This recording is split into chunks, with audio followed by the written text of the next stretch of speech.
Welcome back to this week's vlog. And in this week's vlog, you're gonna see this car drive, you're gonna see it do mad skids, we're all over the country, and maybe none of that will happen. So if that doesn't happen, edit this bit out. And if it does happen, I can predict the future. So no, this week should be a big one, all going to plan. Obviously, it's a big unknown until smoke comes out the back. So we're gonna have to wait for that one. In case you're wondering why my car is in a shopping bag, it's because Mr. Oliveira is doing some underbody on his pride and joy. I'm telling you, that guy, he loves that car. I'd be surprised if he sells it, and if he does, it's gonna be worth some money. So, back to the S14, which is gonna be the theme of this week yet again. We're making moves. And engine bay wise, we have started with the intercooler piping. So you can see my little Cobra's. Oh wait, no, there's something over here I haven't shown you that. Well, edit that bit out with a little blob and I will get to that in a second. We have Cobra's head into an adapter to go to silicone hose, and then we have 2.5 inch to 3 inch, and then we're doing 3 inch the whole way out there. Putting the pipes out the side of the engine bay. Where do I start? Looks really nice and clean. I hate when you drill holes here. Sometimes you have no option other than to drill holes there because there's literally nowhere else to bring the pipes. If you can do it in a different way, I always like to. Looks class. Don't ask me how much effort it was to get that pipe to go through there, considering this is the wing and this is where the pipe goes through, and that's a 3 inch. So all I'll say is, let me just see, can I do some, that's the other end of that pipe. So we have the pipe coming through the wing, silicone joiner, and then it's going on to the intercooler. Intercooler pipes. Million ways to do them. It doesn't really matter what way you do them. But as long as they don't rattle, as long as they're not loose, and as long as they don't fall off, it's pretty simple. So when it comes to intercooler pipes, this one I've gone a full aluminium 3 inch ordeal with some polished pipes, and this is the pipe that's going to go from the intercooler up to that pipe I just showed you. And I actually welded this yesterday, so today is not the first day of this vlog, but hold on, sorry, apologies, this is just, it's terrible really, like, let me now, there we go. So there's the welds. The new welder is working wonders, and I don't mean person, I mean me. So, I mean machine, not me. I'm not a... It's been a long week. Oh, okay, no, we're back. Okay, we're back to reality. So, intercooler pipes. That's what I'm gonna be at now for the next short while. I have the hot side pretty much done. The cold side is going to be interesting because I don't have a massive amount of room here, and I want this to look good. So we'll come up with a nice little, probably a bend off it like that or something. And then we have the exhaust. Dramatic montage. So there's your dramatic montage. I hope that was amazing. There's the exhaust, comes off the turbo. We have hidden under here an adapter to go from the 6-bolt flange, which I actually made. I didn't make the flange, you can buy a kit and weld it together. So we have an adapter that goes into a 3-inch pipe, welded to a V-band, welded to a 90, welded to a 90, welded to a 90, welded to another 90. It's down there. If you could see, if you were here, you'd see it. You see it snaking down there. It's a bit of a snaky one, but it actually looks really nice. I don't know, a lot of the times you can do a downpipe, and to get it to fit into the gap you're working with, it ends up looking a bit shitty. But that's a nice one. It came out nice, it flows nice. It flows well off the back of the turbo. It's not like directly, because I use these mandrel bent 3-inch stainless pipes that we get from an engineering company at dairy grade stainless. So of the highest quality, but they have a nice smooth radius and they flow really well. They weld excellent. So, downpipe. I will show you more of the exhaust because I have to take the downpipe back off again to mate it into the old system. Why are you using the old system? Because I'm not making a full exhaust. That's phase 2 for this car. There's the old system. Back box, jab speed, that's okay, that's okay. Up to here it's okay. That weld is horrific. That weld is horrific. And it gets worse as you go up. And obviously, this is a pre-made downpipe for an SR20, so we're going to go back as far as probably about here. We're going to chop that off, change the angle of that box, because if you look here, obviously the SR, the exhaust is that side, a 1J, the exhaust is that side, so we need to go from here this way. So the underneath of the underneath of this car is a whole other project, and it will not be happening in the near future. I'm going to wait until next year because it's going to go and have all the suspension taken off and sandblast it, powder coat it, and do the small little bits of rust repair that it needs, 2 sections of the sills and pockets and whatnot, but the usual S14 stuff. We'll get there. I just want to get the car looking nice and driving first. I'm doing this in stages rather than a 7-year-long project, which we then turn into a 3-hour montage when it's all done. So, S14, looking spiffy, love it. And then the piece we've been waiting for, the finishing touch to the car. Although when it's on, I don't think the car looks as good for a very good reason. Big shout out to Francis Hines and SD Aero. We have the bonnet. It is not just a fiberglass vented bonnet with vents that aren't open because I don't want water running into my engine.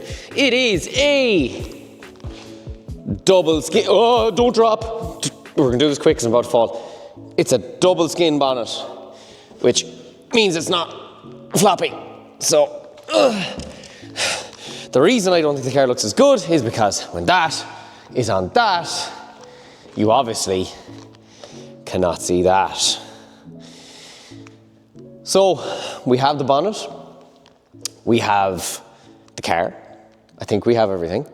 We're missing, oh yes, look, more packages. I'll cut the clip and I'll open these in a second, I'll show you what's inside. So we have pretty much everything. So now what we have to do is get the car done. Okay, so we did some unboxing. Some good, some bad. Let me run through that with you now. So, to start off with, we have these Revoke number plate magnets because I hate the way number plates look on a car. And you can use double-sided tape, you can't take them off. You use Velcro, you take it off, you can see the Velcro, and sometimes we have to run one depending on who's around. So with these, they're hidden magnets.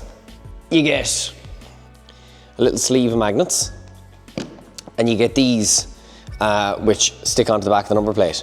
And they basically mean that it's completely hidden and you just go clip and you're, oh shit, that's magnetic. And you just go clip your magnets onto the front of your car, magnets on the front of your car, number plates on the front of your car, and then you go and it's off again. So nice clean look, and basically means you can just pop the front plate off without damaging the paint, without doing anything funny. So we have 2 sets of those, 1 and 2. And now on to the next thing. So I've gone for 10mm slip-on wheel spacers on the front of the S14. You have to get at least a 15, I think, a 15 or a 20 to get a bolt-on spacer, which means you don't need extended studs. 10mm is a slip-on. I had to go 10mm because the wheels are massive and the wings are very close to them. So the only reason I'm putting spacers on is to clear the brake calipers. And even with the spacers, you can see how tight it is. So we're just going to have to shave a little bit off the front of the caliper. It's not dangerous, okay? We're literally just shaving off this little bump here. We're going to spray them, have a sticker here for them, something nice and spiffy. You can see they're touching there and there off the wheels because I spent a fortune on stupid wheels and now I have to deal with the consequences. So, you need extended studs. I bought extended studs because we're in a bit of a rush. I got them shipped here. as fast as possible. I ordered 10. There isn't 10 in the bag. They sent me 8 studs. I asked for 10 and they sent me 8. I paid for 10. I got invoiced for 10. So I guess David's going to be making a phone call on Monday morning to ask where my studs are, because I'm going to be missing 1 stud off each wheel. Doesn't look good. Not dangerous, but you know, I'm not driving around with missing studs. Just not doing it. So that's one issue. At least I did get this, which is a very important piece of any, if it just fit, there we go, it's a very important piece of any hydro system. What is it? It's a special fitting for the hydro to allow you to thread one of the pipes in. It's an inline hydro setup, and that is a 7/16 fitting.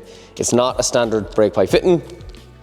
Do not mangle a normal fitting into your hydro, it will leak. Get the right fittings, okay? Be safe. So that's for the hydro. Now that we have this fitting and we have T-pieces in a box over there, we can finish the brake system. So lots of work to do. Let's get to it. Oh fuck, I'm after breaking the fucking microphone, that's it. It's not too bad. It's just picked up a little fluff. Welcome back to the next clip. You may or may not have seen me fling the microphone across the garage. Okay. Intercooler pipe. Or do you know what? Maybe I can... Intercooler pipe. Haha. There you go. That is the pipe for the hot side done. Down to the intercooler, from that bit that goes through the wing. Boom. So we have a little flared section on the end. Weld, bend, weld, bend, weld, bend, silicone. Intercooler.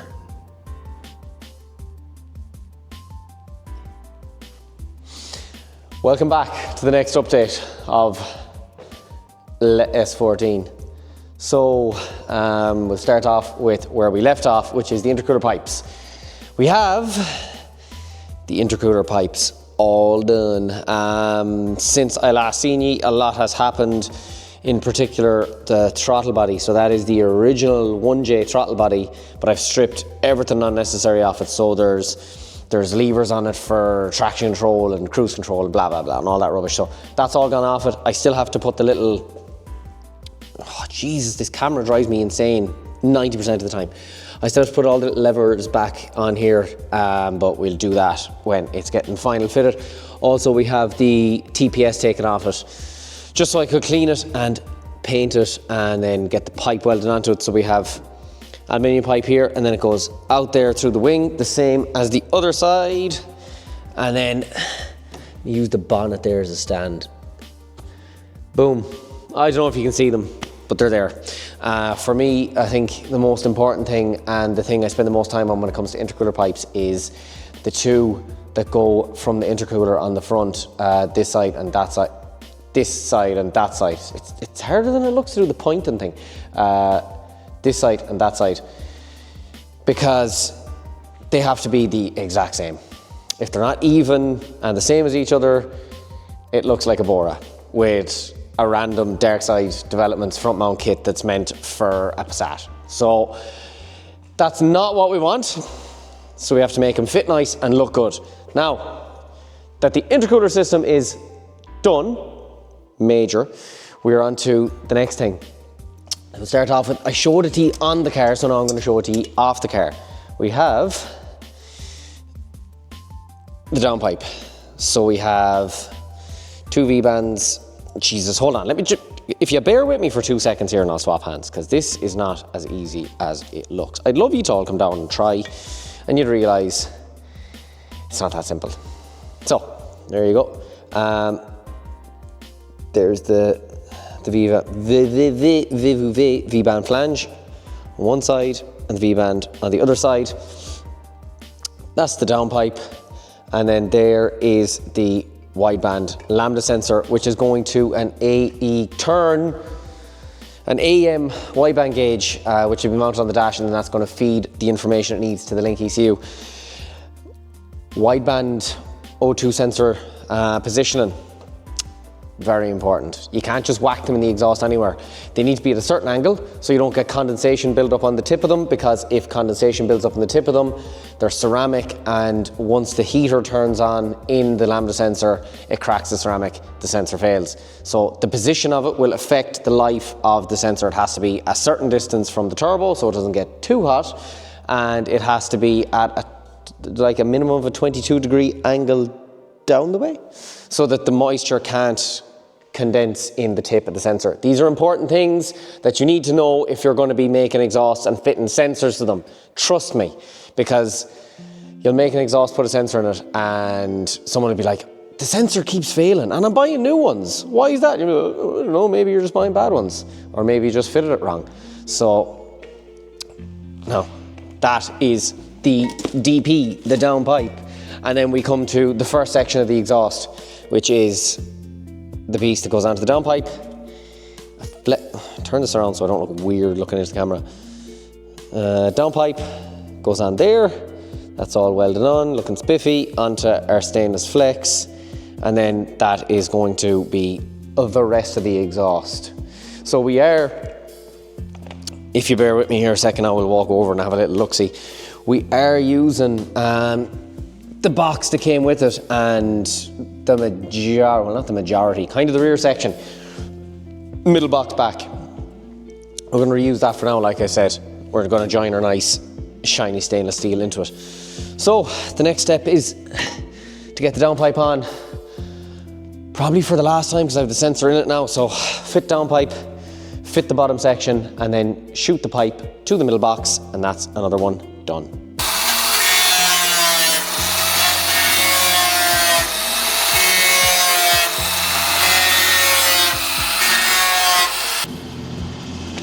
Welcome back to a very, very tired Mark.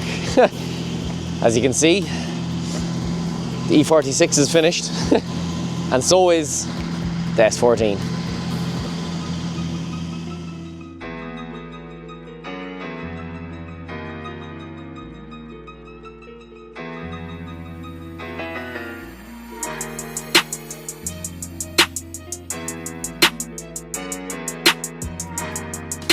I don't know where we left off. I think I was doing intercooler pipes. It's been a couple of days since we last talked. A lot has happened. And 14's done. It drives. The last few finishing touches will be extending the wiring loom for the front lights, and we have to fit out the interior. But we have all the wiring done from the engine side of things. The brakes are done. The wheels are on. We've fully rebuilt the rear calipers because it turns out they were completely seized and pitted, so all new pistons in the back.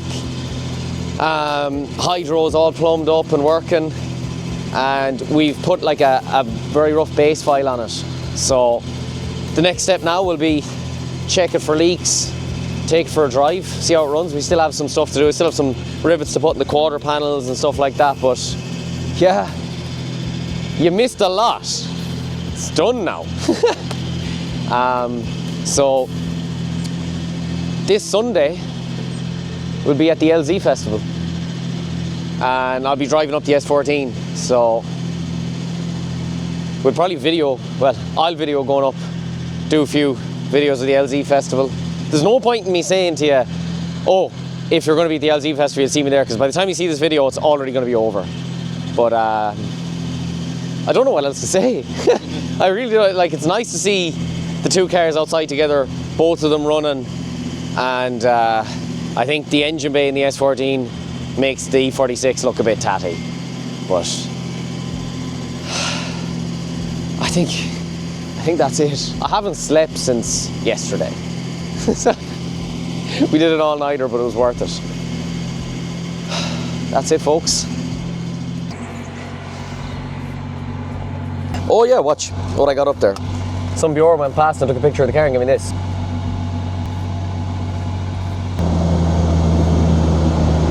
Engine runs nice. Once the fuel is dialed in,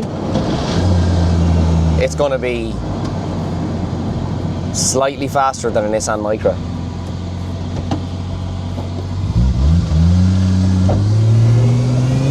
So you can see, like, that's, like, first gear is completely useless.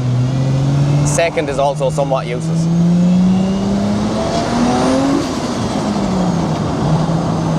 Yeah, all this now is like this much throttle. I can't push it down any more than that.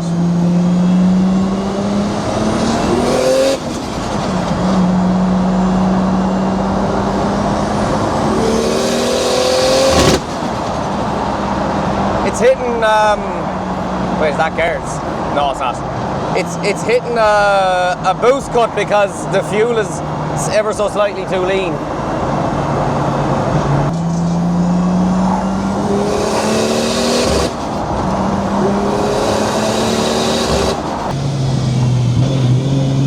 It just wants to eat the roundabout though. It just wants to up, up, up, up, up.